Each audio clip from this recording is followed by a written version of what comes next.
જય જય ગરી ગુજરાત, જય કિસાન.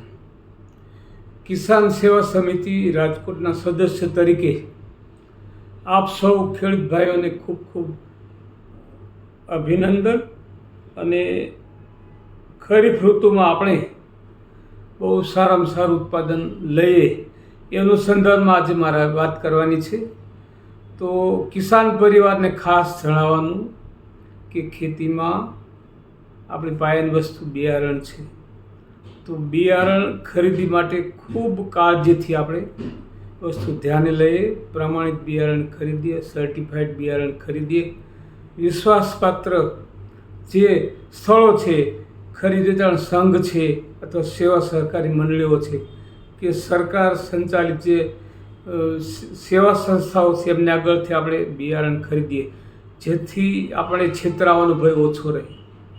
કારણ કે મોટો પ્રશ્ન ખેતીમાં બિયારણનો છે. નકલી બિયારણો, ભળતા બિયારણો, તેમજ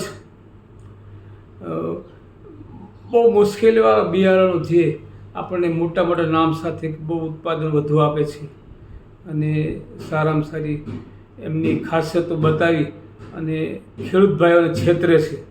તો આ બધી વસ્તુઓ અને આ બધા લેભાગુ તત્વોથી આપણે દૂર રહી અને આપણી શુદ્ધ બુદ્ધિપૂર્વક શુદ્ધ અને પ્રમાણિત બિયારણ ખરીદીએ. અને ખાસ તો ખેડૂત ભાઈઓને જણાવવાનું કે સરકારશ્રીની બીજ નિગમ જે સંસ્થા છે એના બિયારણો સર્ટિફાઈડ હોય છે, યુનિવર્સિટીના બિયારણો સર્ટિફાઈડ હોય છે. તો આપણે જે તે જગ્યાએથી પ્રમાણિત બિયારણો લાવીએ, જેથી આપણી ખેતી બગડે નહીં. કારણ કે આપણું અથાણું બગડે તો આપણું વર્ષ બગડે, એવી રીતે આપણે બિયારણ જો બગડે તો આપણું એક પાક બગડે. એટલે લેભાગુ તત્વોથી ખાસ આપણે દૂર રહેવાની જરૂરિયાત છે.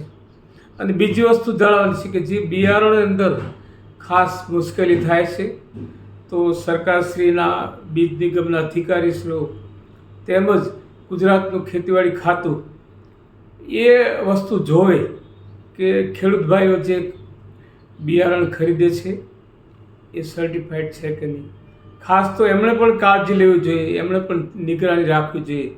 કારણ કે સામાન્ય ખેડૂત ખરીદી કરવા જાય અને છેતરાય અને કદાચ ફરિયાદ કરે તો 200-250 રૂપિયા 5 વર્ષ પછી દંડ થાય છે અને જે તે લેભાગુ તત્વ છૂટી જાય છે. તો આ વસ્તુ નક્કર પગલાં લઈ ખેતીવાડી ખાતે પગલાં લેવા જોઈએ. બીજી વસ્તુ કે ખેતીવાડી ખાતા તરફથી આવતા જે બેનિફિટ્સ હોય છે, જે બિયારણ હોય છે, બિલકુલ સમયસર મળે.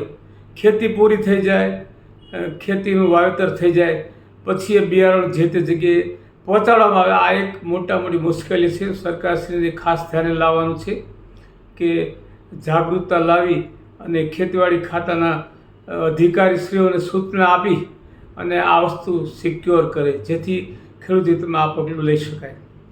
ખાસ તો મારે એ કહેવાનું છે કે હવે પછી જો આ વસ્તુ બનશે અને કોઈ પણ જગ્યાએ, હમણાં મને એક જાણવા મળ્યું છે કે એક ખૂબ સરાહનીય પગલું એસઓજી ગ્રામ્યએ લીધું અને કોઈ એવા એગ્રો સેન્ટર ઉપર એમણે દરોડો પાડી અને નકલી બિયારણો કે નકલી વસ્તુ એમણે પકડી પાડી છે.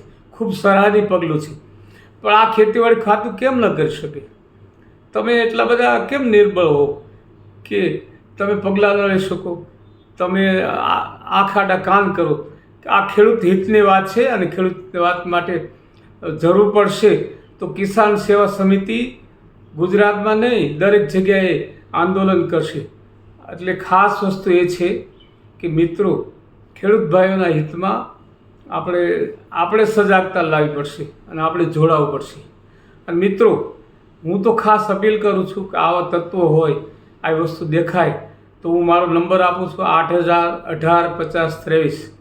ફરી નંબર બોલું છું, કિસાન સેવા સમિતિ સદસ્ય રવિભાઈ મેસવાણીયા, 80185023. આ નંબર પર ફોન કરો. આપણે ખેડૂત સંગઠન સાથે છીએ અને દરેક જગ્યાએ 50 થી 60 ખેડૂત લઈને પહોંચી જશું. ચિંતા ન રાખશો. કારણ કે જે વસ્તુ ખેડૂતને નુકસાન કરે છે એનો સામનો કરવા માટે આપણે જીવ આપવો પડે, પણ આપી દઈશું. ચિંતા ન કરો મિત્રો. પણ ખેડૂતને આપણે ઊની આંચ નહીં આવવા દઈએ. જય જય ગરીબ ગુજરાત.